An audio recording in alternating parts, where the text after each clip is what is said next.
siyaasadda Donald Trump oo daala dhacaysa isaga oo wadamo amar siinaya wadamadii oo u aamusay shirki oo aan go'aana ka soo bixin shirkaas oo aan kulan ahayn laakiin telefoon lagu wada hadlayay wadamada oo aajadaha shirka ogeyn Donald Trump oo aan usoo diyaar garoobay shirka go'aan la'aan oo meesha lagu kala dareeray Donald Trump ayaa telefoon qabsaday isaga oo wacaya dhowr wadan oo kulan telefoon ah kula hadlaya waxa uuna amar ku siiyay dhamaantood in ay saxiixaan Abraham Accord Israel la aqoonsadaan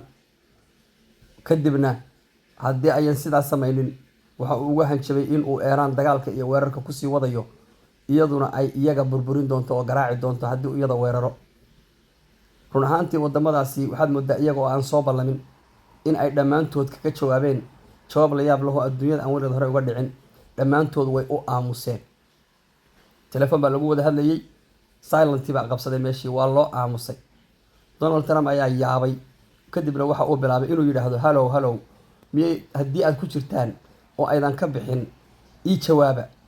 hal wadan oo u jawaaba waa loo aamusay dhammaanna hal baa looga dhacay oo waa laga baxay shirkii waxa uuna arkay isagoo keligii dhex taagan ugu dambeynna wadamada qaar ayaa si jeesa u hadlay oo yiri shir waxaanu tagnay la yaab leh waanuna diidnay waxa uu yiri waanuna ka aamusnay Donald Trump waxa loo arkaa hadallada noocaas inay yihiin hadallo uusan dalka Mareykanka laftiisa ku metelin ee ay keenayso isku yaac siyaasadeed iyo daala dhac isaga oo garan la si uu uga baxo dagaalkan Iran ayaa waxa uu la taagan yahay Iran waan weeraraya haddiidan saa yeelin dadkiina waxay u arkaan war ama weerar ama waxa weerarin oo loo aamusay run ahaantii ninkan waxaa loo maleynayaa inuu maskaxda xanuunsan yahay lamana garanayo waxyaabaha noocaas waxa ku kalifaya